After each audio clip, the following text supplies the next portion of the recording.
సామెతల గ్రంథము 25వ అధ్యాయము 8వ వచనం నుంచి మనం చూద్దామండి. ఆలోచన లేక వ్యాజ్యమాడుటకు పోకుము. నీ పొరుగువాడు నిన్ను అవమానపరిచి దాని అంతమున ఇక నీవేమి చేయదువని నీతో అనునేమో. ఇక్కడ దేవుని మాటలు మనకి ఏమని సెలవిస్తుందంటే, ఆలోచన. ఒక మనిషికి కావాల్సినది ఏంటి అంటే, మనిషికి కావలసినది ఆలోచన లేక చాలామంది చాలా విషయాల్లో నిందలు అవమానాలు తెచ్చుకుంటూ ఉంటారు. అయితే ఇక్కడ ఆలోచన లేక వ్యాజ్యమాడుటకు పోకుము. వ్యాజ్యము అనగా వాదోపవాదము.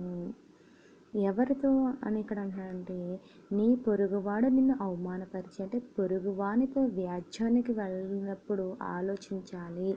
ఇది తప్ప కరెక్టా లేదా రాంగా అనేది మనము ఆలోచించాలి అని ఇక్కడ దేవుని వాక్యం అనేది మనకి సెలవిస్తుంది. నీ పొరుగువాడు నిన్ను అవమానపరిచి దాని అంతమున ఇక నీవేమి చెయ్యదువని నీతో అనునేమో. నిన్ను అవమానపరుస్తాడు నీ పొరుగువాడు, కానీ నువ్వేమి చేస్తావు అని నీతో అంటాడు. ఆలోచన లేకుండా నీవు వ్యాజ్యానికి వెళ్ళవద్దు అని దేవుడు ఇక్కడ మనకి సెలవిస్తున్నాడు. నీ పొరుగువానితో నీవు వ్యాజ్యమాడవచ్చును కానీ పొరుని గుట్టి బయట పెట్టకుము. పొరుగువానితో వ్యాజ్యమాడు, నువ్వు ఆలోచించి నువ్వు వ్యాజ్యమాడు, కానీ ఆ పొరుగువాని గుట్టు బయట పెట్టకుము. అంటే పొరుగువాని గుట్టు మనకు తెలిస్తే మనము వారిని అవమానపరచలేక ఒక వ్యక్తిని మనం తన వ్యక్తిగత విషయాలను ఆ వ్యాజ్యంలో లాగుతూ తన గుట్టును రట్టు చేసేవారిగా ఉంటారు. అయితే అవి ఆలోచన లేని పనులు అని దేవుడు ఇక్కడ సెలవిస్తున్నాడు. ఏమని అంటే, నీవు వ్యాజ్యం ఆడవచ్చును కానీ పొరుని గుట్టి బయట పెట్టకము. బయట పెట్టిన ఎడలా అంటే బయట పెట్టొద్దు అంటున్నాడు. దేవుడు ఎందుకు పెట్టొద్దు అంటున్నాడు? అసలు పెడితే ఏమవుతుంది అనేది చూస్తే, బయట పెట్టిన ఎడల వినువాడు నిన్ను అవమానపరచునేమో. పొరుని గుట్టి ఒకవేళ నీవు బయట పెట్టావంటే నిన్ను అవమానపరుస్తారు. వినువాడు, నువ్వెవ్వరికైతే చెప్తావో పొరుని గుట్టు, వాడు నిన్ను అవమానపరుస్తాడు అని ఇక్కడ దేవుడు సెలవిస్తున్నాడు. బయట పెట్టిన ఎడల వినువాడు నిన్ను అవమానపరచునేమో. అందువల్ల నీకు కలిగిన అపకీర్తి ఎన్నటికీ పోకుండును.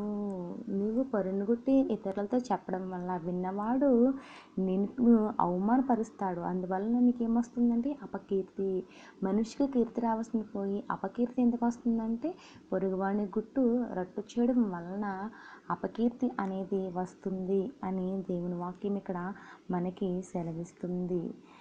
11వ వచనము, సమయోచితముగా పలకబడిన మాట విచిత్రమైన వెండి పళ్ళెములో నుంచబడిన బంగారం వంటిది. ఎలాగ ఆలోచించాలంటే సమయోచితముగా ఆలోచించాలి. సమయోచితముగా మాట అనేది మనము మాట్లాడాలి. విచిత్రమైన వెండి పళ్ళెములో ఉంచబడిన బంగారపు పండ్ల వంటిది. అంటే మనము సమయోచితంగా మనం మాట్లాడాలి. ఇతరులతో మనం వ్యాజ్యం ఆడకూడదు, ఇతరుల గుట్టు మనము బయట పెట్టకూడదు. ఆలోచన కలిగి మనము జీవించాలి. అప్పుడే మనకు కీర్తి అనేది వస్తుంది. మన ద్వారా దేవునికి కీర్తి, తన కృపా మహిమకు కీర్తి తేవాలంటే మనము అపకీర్తి పాలవకుండా కీర్తి తెచ్చుకునే వారిగా మనము ఉండాలని ఇక్కడ దేవుని వాక్యం అనేది సెలవిస్తుంది.